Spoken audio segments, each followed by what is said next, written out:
أعوذ بالله من الشيطان الرجيم بسم الله الرحمن الرحيم الحمد لله رب العالمين الرحمن الرحيم مالك يوم الدين إياك نعبد وإياك نستعين اهدنا الصراط المستقيم صراط الذين أنعمت عليهم غير المغضوب عليهم ولا الضالين آمين اللهم صل على سيدنا محمد وعلى آل سيدنا محمد كما صليت على سيدنا إبراهيم وعلى آل سيدنا إبراهيم وبارك على سيدنا محمد وعلى آل سيدنا محمد كما باركت على سيدنا إبراهيم وعلى آل سيدنا إبراهيم في العالمين إنك حميد مجيد سبحان ربك رب العزة عما يصفون وسلام على المرسلين الحمد لله رب العالمين.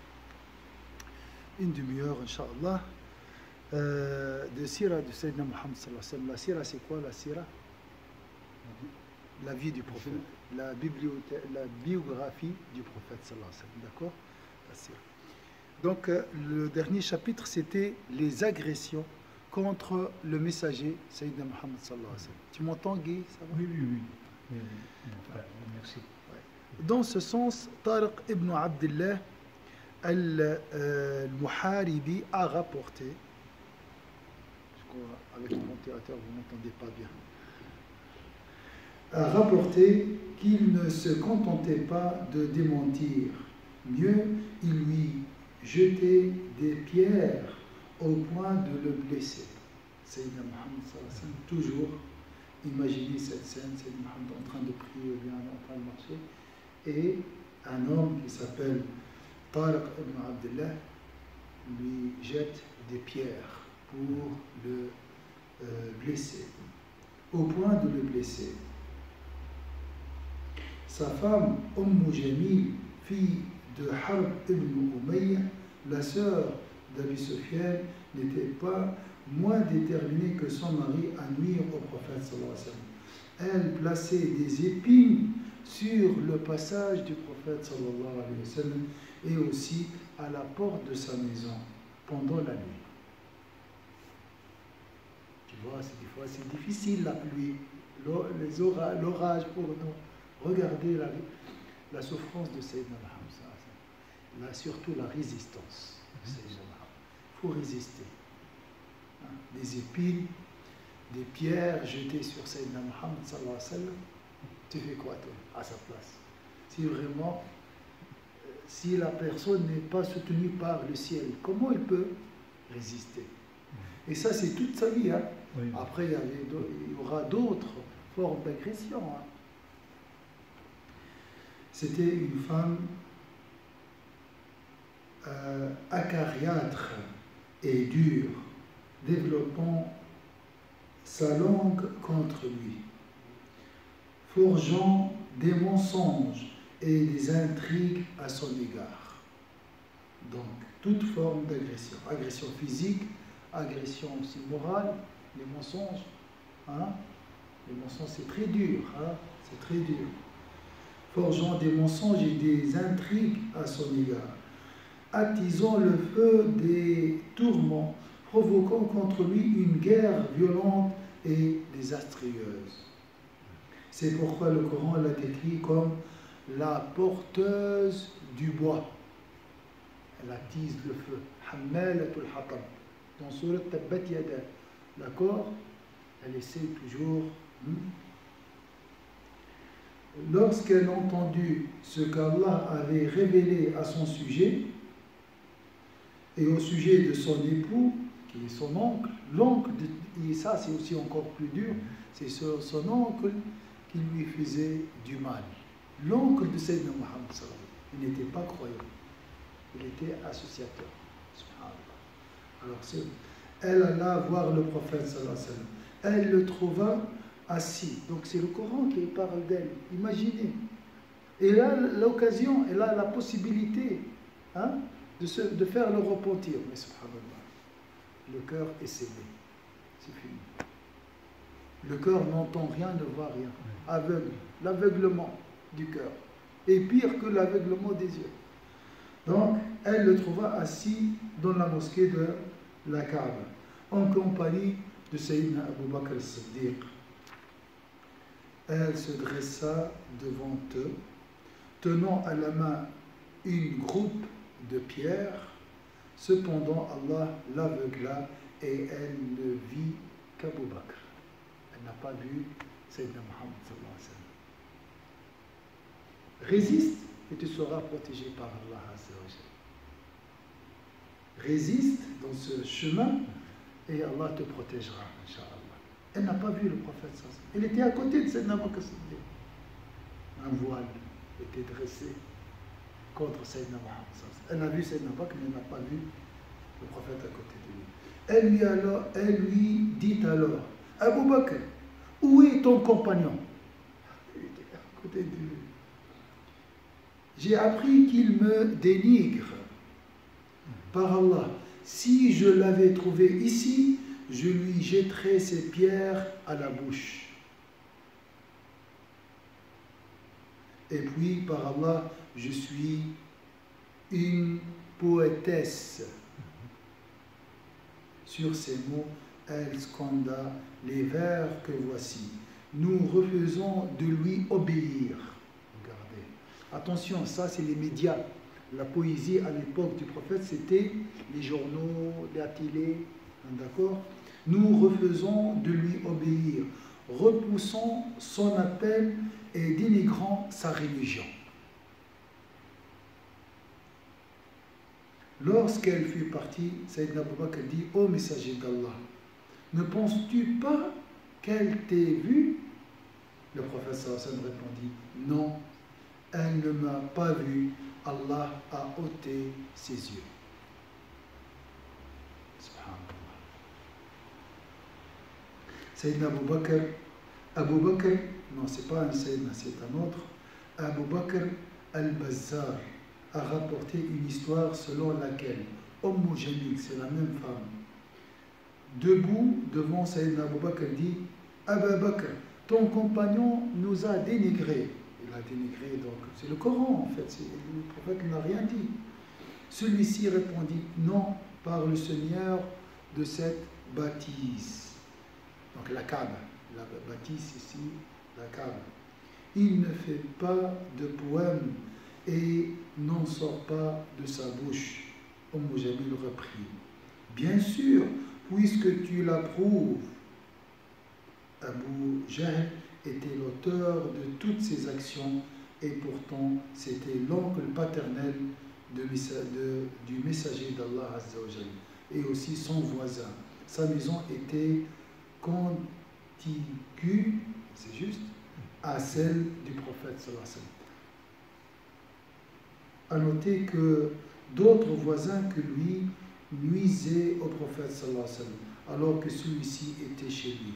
Selon Ibn Ishaq, le groupe qui nuisait au prophète sallallahu alayhi wa sallam dans sa propre maison était constitué de Abi Lahab, son oncle paternel, Al-Hakam ibn Abi al-As ibn Umayya, de Uqba ibn Abi Mu'ayt, de Uday ibn Hamra et de Ibn al-Asda al-Hudhali. Tous ceux-ci étaient ses voisins. Les voisins de police, c'est encore plus dur. Imagine son oncle et son voisin. Hein? Et un seul d'entre eux embrassa l'islam, à savoir Al-Hakam ibn Abi al-As. Les autres, hein, ils ont refusé le message de l'islam. Tantôt on lui jetait un utéris de chèvre, des pierres, des insultes, des mensonges, des femmes, des hommes, son oncle, ses voisins. Subhanallah. Et maintenant, ils vont lui jeter un utéris de chèvre alors qu'il était en prière. Tantôt, c'est dans sa marmite qu'on lui jetait. Ceci obligea le prophète sallallahu alayhi wa sallam à choisir une pierre derrière laquelle il se cachait pour effectuer ses prières. Toutes les fois qu'on lui jetait cette saleté, le messager d'Allah sallallahu alayhi wa sallam la prenait à l'aide d'un bâton, puis allant jusqu'à sa porte, disait « Ô Bani Abdi Manaf, à quelle sorte de voisinage attribuer ceci ?» Vous Regardez la douceur de Sayyidina Muhammad. Est-ce qu'il a insulté? Est-ce qu'il a frappé? Au Bani Abdi Manaf, c'est sa nation. Il faut pardonner. Il faut apprendre à pardonner. D'accord? Il faut pardonner aux ignorants, à ceux qui ne savent pas. Il n'a jamais dit ce mot, le prophète. Il a dit, oh Allah, pardonne, dans une autre circonstance aussi d'agression. Il a dit, oh Allah, pardonne à ma nation, c'est des gens qui ne savent pas. Le sang coulait de sa joue. Sa dent est cassée. En même temps, lorsqu'on lui a demandé de faire des malédictions contre son... Il a levé la main, il a dit, oh Allah, guide ma nation, ce sont des gens qui ne savent pas. Et là, qu'est-ce qu'il fait? Ô Bani Abdi Manaf, à quelle sorte de voisinage attribuer ceci? Est-ce que ça, c'est un bon voisinage, ça? Ça, c'est le voisinage? Là, c'est des valeurs, c'est des valeurs humaines, des valeurs humaines. Le respect de ton voisin. Ça, c'est... Est-ce que ça, c'est une valeur chrétienne, musulmane, juive, athée? Ça, c'est une valeur, c'est tout court. Il a dit, au moins, il faut me respecter en tant que voisin, c'est tout. Regardez la douceur de Sayyidina Muhammad. Donc, il prenait cette saleté avec le bâton et l'a jeté en disant à quelle sorte de voisinage attribuer ceci. Par la suite, il jetait la saleté dans la rue. Uqba ibn Abi Mu'ayt a cru les tourments et la perversité à son égard. Selon Al-Bukhari, c'est le Sahih Bukhari, ce livre, rapportant les paroles de Abdullah ibn Mas'ud, le prophète sallallahu alayhi wa sallam priait un jour au temple sacré, la Kaaba, d'accord? Alors qu'Abu Lahab, son oncle paternel, et sa clique étaient assis en ce lieu. Soudain, quelqu'un de ce groupe dit à ses compagnons, lequel d'entre... Regardez les suggestions malignes, regardez le mal, subhanallah. Lequel d'entre vous va chercher le reste de chameaux égorgés dans le carré des tels afin que nous les posions sur le dos de Sayyidina Muhammad? Donc c'est un défi, vous voyez, mais un défi dans le mal et pour le mal. Lesquels d'entre vous va chercher les restes du chameau égorgé dans le carré des tels afin que nous les posions sur le dos de Sayyidina Muhammad lorsqu'il se prosterne? On envoya le pire des gens, à savoir Uqba ibn Abi Mu'ayt. Celui-ci les apporta et attendit jusqu'à ce que le prophète sallallahu alayhi wa sallam se fût prosterné pour les lui poser entre les épaules. Sous mes yeux, je n'avais aucun pouvoir de nature à me permettre de m'y opposer. Alors ils se mirent à rire. C'est dur encore. Les rires sont plus durs que l'action elle-même. Vous voyez, un groupe, et le prophète il est tout seul. Et il était en train de prier. Et eux, ils respectent normalement la religion d'Abraham. Parce qu'Abraham priait aussi. Mais l'ego, c'est l'ego. Alors ils se mirent à rire et se pencher les uns sur les autres sous l'emprise de la gaieté et de l'exubérance. Le messager d'Allah sallallahu alayhi wa sallam resta prosterné jusqu'à l'arrivée de Fatima, sa fille, sallallahu alayhi wa sallam, qui ôta les saletés de son dos. Il releva la tête et dit, Seigneur, préserve-moi des Qurayshites. Regarde, il n'a pas fait de dua contre eux. Il attend toujours qu'Allah leur accorde le repentir. Préserve-moi des Qurayshites. 3 fois, il a répété ça. Préserve-moi des Qurayshites. Cette invocation fut pénible pour les associateurs qui savait que toute prière faite dans ce lieu est exaucée. Était exaucée. Donc ils avaient peur. Ils savent très bien que à la Kaaba, à cet temple sacré, les invocations sont exaucées. Le prophète sallallahu alayhi wa sallam cita ensuite les noms en disant: Seigneur, préserve-moi de Abi Jahl, de Uqba ibn Rabi'a, de Shayba ibn Rabi'a, d'Al-Walid ibn Utbah, de Umayya ibn Khalaf, de Uqba ibn Abi Mu'ayd, et d'un cinquième dont j'oublie le nom. Je jure par celui qui détient mon âme que j'ai vu les personnes citées guisées, moribondes et au puits de Badr. Ils étaient tous exterminés. C'est les 7 là. Donc le prophète il a dit juste protège-moi. Le 7e en question était Umara ibn al-Walid. Umayya ibn Khalaf ne reconnaît jamais le prophète sallallahu alayhi wa sallam sans recourir au Hamz et l'Hamz, à la calomnie et à la diffamation. Et ça c'est aussi très très dur. D'accord, hein? La diffamation et la calomnie. À son égard, tu connais la sourate, Muhammad, à son égard, Allah a révélé Waylun li kulli humazatin lumaza. Un malheur à tout calomniateur, diffamateur. Une sourate qui s'appelle, je crois, diffamation. Al-Humaza. Diffamation, je crois, hein, ou calomnie. Le calomniateur, je crois. Voilà. Humazatil lumaza. Voilà. Calomniateur, voilà. Donc, c'est très dur, ça. C'est très dur. Hein? Selon Ibn Hisham, même mon frère, si tu vois quelqu'un en train de faire un péché, en train de jouer, par exemple, sur une machine, ou en train de fumer, ou de prendre un joint, il ne faut pas dévoiler, divulguer ce secret. Ça reste, il faut au contraire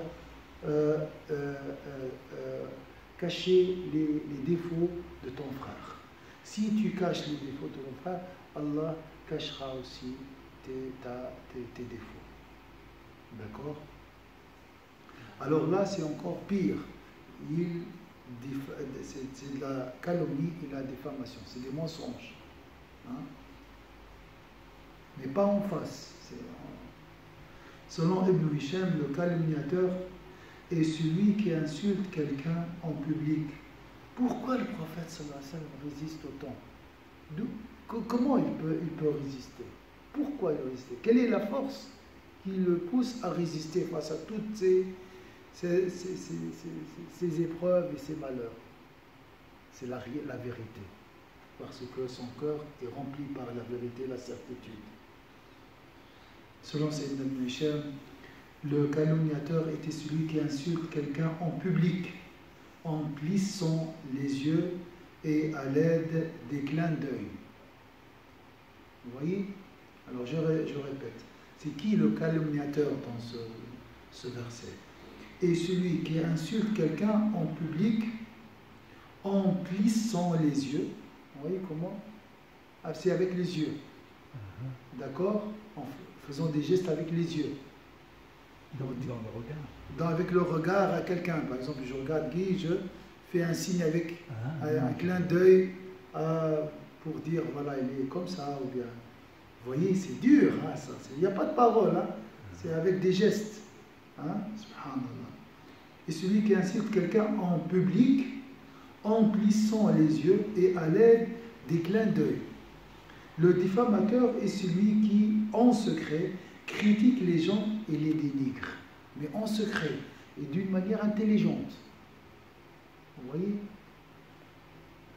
Quant à son frère, Ubay ibn Khalaf, il était de la même trempe que Uqba ibn Abi Mu'ayt. Un jour, Utba était allé chez le messager d'Allah, sallallahu alayhi wa sallam, écouter ses propos. Ayant appris cela,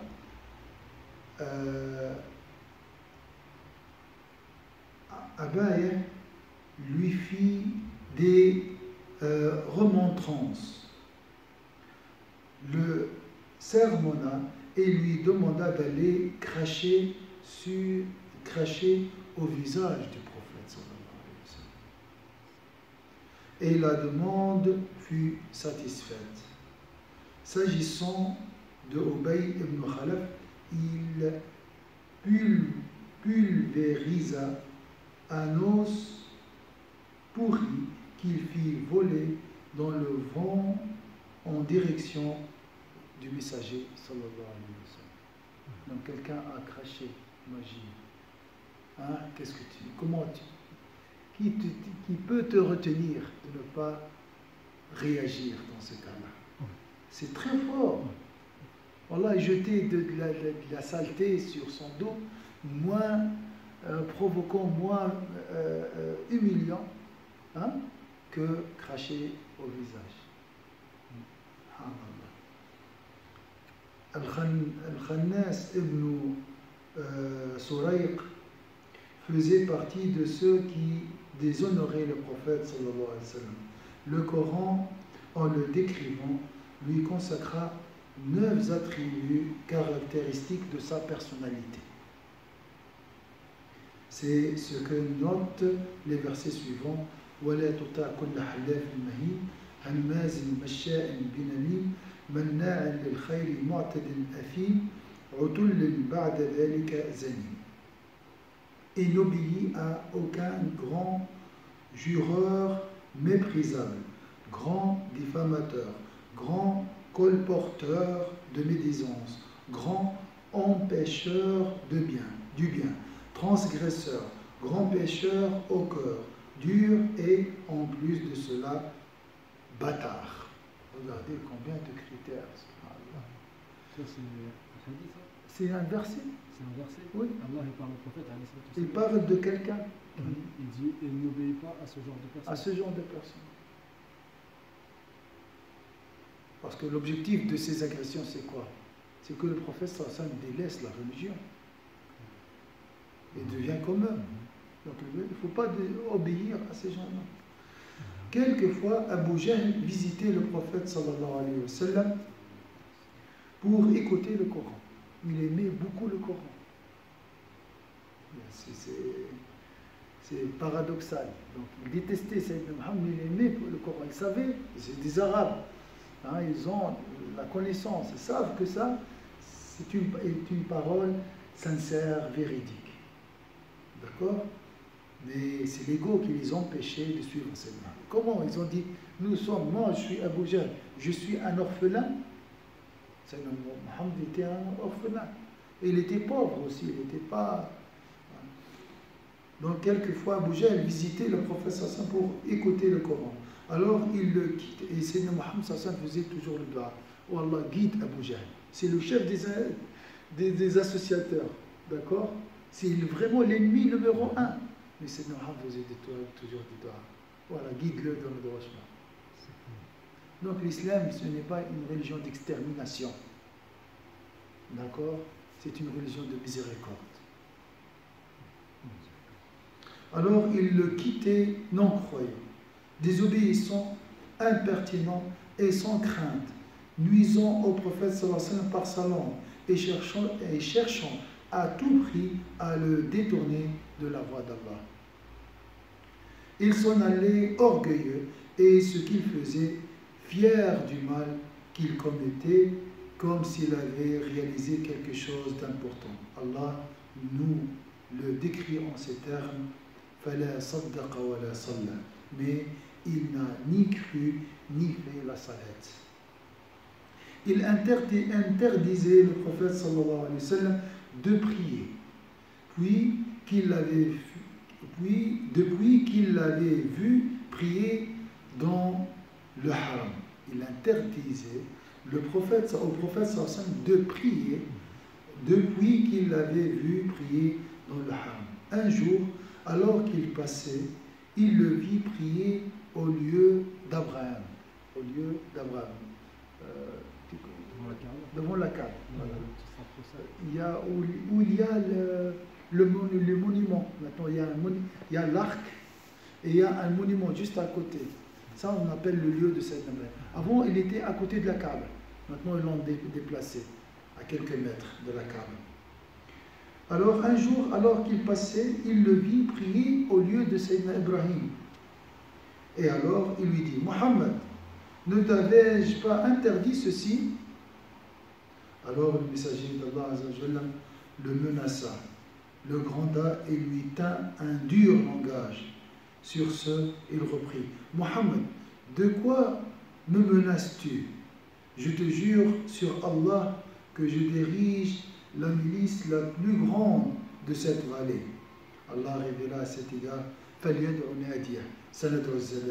qu'il appelle donc son assemblée, nous appellerons les gardiens de l'enfer.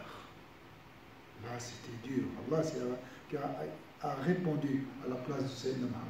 Dans un autre rapport, on précise que le prophète sallallahu alayhi wa sallam saisit Abi Lahab par la gorge, le secoua en lui disant Awla laka fa awla, thumma awla laka fa awla. Malheur à toi, malheur, et ensuite malheur à toi, malheur. Donc des fois aussi, il faut mettre des limites. Il faut pardonner, c'est ça l'équilibre. C'est ça l'équilibre. Et des fois, il faut pardonner, et des fois, il faut aussi mettre des limites. Alors l'ennemi d'Allah dit, me menaces-tu, Mohammed? Je jure que vous ne pouvez rien contre moi, toi et ton Seigneur. Regardez ici. Alors, il faut et ça c'est dur, même pour les Quraysh croient en Allah. Pour eux, Dieu existe, le Dieu de Sayyidina Ibrahim. Mais là, ils ont tout nié. Toi et ton Seigneur, je suis le plus puissant de tous ceux qui vivent entre les deux montagnes de la Mecque. Regardez l'orgueil. C'était une question d'orgueil. Suite à son humiliation, Abu Jahl ne revint point de sa stupidité. Au contraire, il devient plus méchant. Donc, le péché endurcit le cœur. Celle rend, malheureusement, l'accumulation des péchés rend le cœur scellé. La personne devient indifférente, insensible au bien. Hein? C'est vrai, subhanallah. Abu Huraira cité par Muslim note qu'Abu Jahl dit aux gens, voulez-vous que le visage de Sayyidina Muhammad soit couvert de poussière sous vos yeux? Regardez les défis. Hein? C'est quoi le défi? Voulez-vous que le visage de Sayyidina Muhammad, le noble visage, on ne dit pas, nous, en tant que musulmans, on ne dit jamais le visage comme ça. Hein? Karramallahu wajha. On dit Wajhul Karim, sa noble face ou son noble visage. On ne dit pas, mais là, c'est des gens irrespectueux. Voulez-vous que le visage de Sayyidina Muhammad soit couvert de poussière sous vos yeux? Oui, lui répondit-on. Alors il reprit par Al-Lat et Al-Uzza, c'est leurs idoles. Hein? Si je le vois, je lui marcherai sur le cou et couvrirai son visage de poussière. Sur ces entrefaites, le prophète sallallahu alayhi wa sallam arriva et se mit à prier. Les gens coururent qu'il allait lui marcher sur le cou. Mais soudain, il fit volte-face et retourna sur ses pas, faisant un bouclier de ses deux mains. Donc il a fait comme ça. D'accord? Il a reculé et il a fait un bouclier de ses mains. L'assistance lui dit, qu'as-tu donc, Al-Hakam, père de l'Hakam, père de la sagesse? Mais l'islam l'a appelé le père de l'ignorance. Il répondit, il y a entre lui et moi un fossé rempli de flammes. et je vois des êtres munis d'ailes. Donc c'est Mais comment ça se fait pourquoi il n'est pas devenu musulman? Subhanallah. C'est question du cœur. Les gens parlent, si j'ai vécu à l'époque du prophète, lui il a vu le prophète sallallahu alayhi wa sallam. Il a vu même des miracles, comme c'est. Mais le cœur, qu'Allah nous prête. C'est pour ça la prière, l'invocation de Dieu, la science adoucissent tous le cœur. C'est un entretien. Hein. Ça change, ouais. C'est un entretien. Il faut entretenir ce cœur. Le messager d'Allah sallallahu alayhi wa sallam dit: s'il s'était approché de moi, les anges se seraient emparés de lui pour le mettre en pièces. Donc un fossé rempli de flammes et des anges avec des ailes qui protégeaient le prophète sallallahu alayhi wa sallam. Le prophète a dit: s'il s'était approché de moi, les anges se seraient emparés de lui pour lui mettre en pièces. Ce que nous venons de voir est une image très réduite de ce que le prophète sallallahu alayhi wa sallam et les musulmans rencontraient comme injustice, humiliation et agression de la part des associateurs, oppresseurs, et prétendaient être les gens d'Allah. Eux disaient: nous sommes les gens d'Allah et nous sommes les protecteurs et les serviteurs de la maison sacrée. C'est ça et les occupants de son haram. Voilà. Dar al-Arqam. Ça, c'est une belle histoire, Inch'Allah. Ça sera, Inch'Allah, la semaine prochaine. Dar al-Arqam, ça, c'est la maison des musulmans où ils prient en cachette. Barakallahu fikum, Inch'Allah. Subhana rabbika rabbil izzati amma yasifun wa salamun ala al-mursalin.